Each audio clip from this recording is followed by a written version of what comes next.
did want to ask y'all. So Caitlin Clark, people were complaining about her salary, but it's like y'all just mad now? Y'all just Yeah, mad? they late. So, oh, you mad now? Because how dare you devalue her? The season's shorter. It's like half the games they play in off season. They don't make money. The NBA, WNBA just made break even. They're making a tenth of what the men make. How do you expect the salaries to be equal pay? Something's got to make sense. It's when we argue for equal pay, is that women are doing the exact same job for 6 cents on a dollar, Right. or 60 cents on a dollar. That's an argument, right? If I'm a doctor and the doctor next to me is making way more, we have an argument. This is not the same. It's not the same. It's business. And so stop it. But she just signed an 8-figure, that's multiple, and some say it's $20 million with Nike.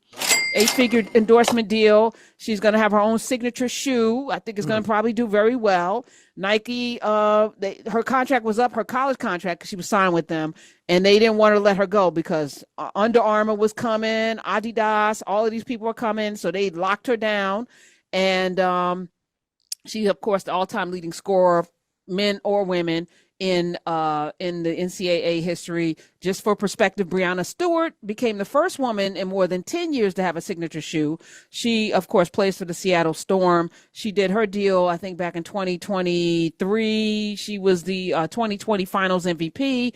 The last woman to have a signature shoe before her was Candace Parker, who worked with Adidas in releasing multiple shoes, including the TS Ace Commander. Any of you have those? I'm not a sneakerhead. The Ace Versatility, Hall of Famer Sheryl Swoopes. Those of you who want to make it racial, Sheryl Swoopes had a signature deal. She was the first WNBA star to have her own signature shoe, the Nike Air Swoops, which debuted in 1995. They were showcased on the Olympic team that year.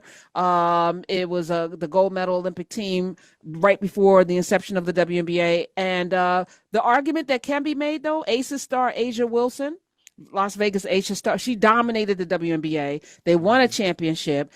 She has not gotten anything. So she doesn't have her own signature deal. And step up. This is an opportunity. I think Angel Reese is probably going to have a sneaker deal. This is where the money's going to be made up. And let's be sensible when we have these discussions, and let's root them in fact. Well, so I just think everybody's reaction, is manufactured. Like, this whole obsession with her is completely contrived. She's not the greatest black or white. Everything is not about race. She's not the most anticipated, black or white. However, her fame, whatever 20 million, whatever it is, a piece of that has to go under the table in perpetuity to Angel Reese.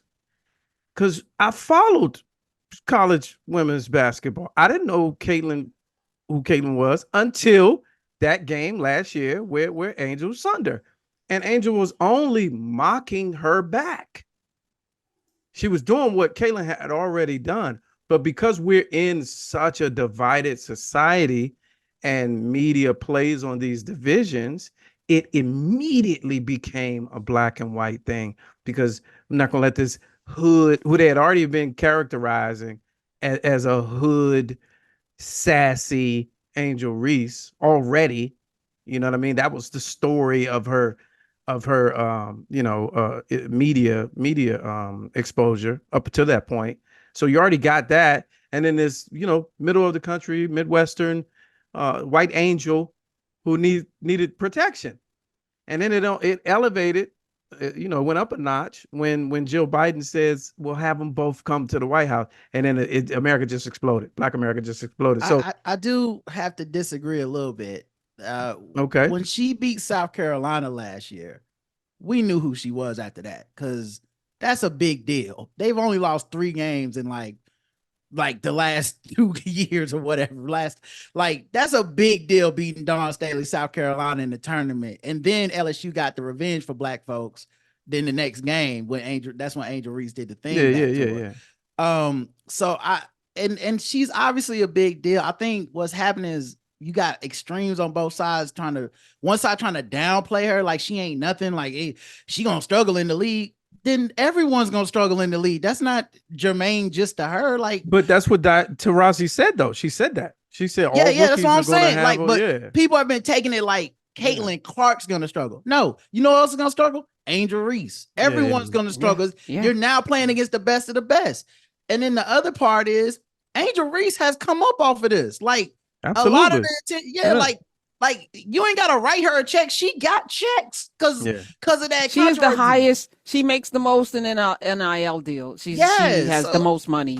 Exactly. So like, neither of them need the league. What they gotta hope is that this somehow translates to the WNBA, which is why I think people are kind of being short-sighted, hoping she fails, because it will hurt the league tremendously if she gets there and she's trash. It's gonna set everything back in a long way because it's not gonna be marketable. I agree. Yeah, and let me correct. They both need the WNBA because there's no place else for them to play. Yeah, Lamont, to get the audience to follow them, to buy their sneakers, their what jerseys, I'm saying, etc. They don't need that money. They don't need the league's money. The contracts. Yeah, they don't need the league's money now, and it's not short money. It's regular. It's the regular money. Right. It's for the 3-month season that the stars have been getting, superstars have been getting. But what I guess I'm not hoping for her to fail. I just, this great white hype or great white hope that they have turned her into, and redefining history, trying to erase, Pearl Moore and the Cheryl Swoops or whoever was the all-time Lynette Woodard. I'm sorry. Yes. Mm-hmm. Trying to erase as if that didn't happen, because now you have someone that you can rally around that looks like Middle America. But see, this is problematic. This is why now it doesn't fully put it into context, because they got bad white girls too. So this isn't even like in the NBA where they need a great American white hope because they ain't had one in 20 years. Breonna Stewart is still in the league. Ionescu was. She remember just had Della to shoot Dawn? up with Della Dawn's in Washington. Yeah, she's still there too.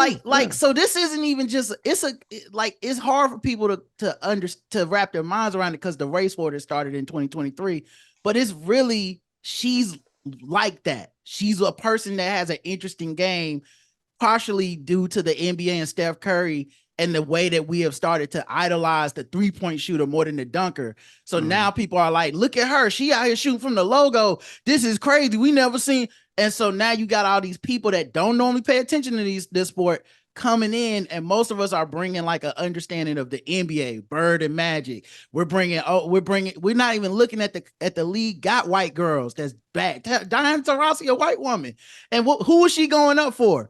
The white Paige Buckers, she was like going up for another white woman as she was denigrating this white woman. So they got choices right now, and that's why they can be like this. But I don't think it's gonna be the race war people think once you get to the league.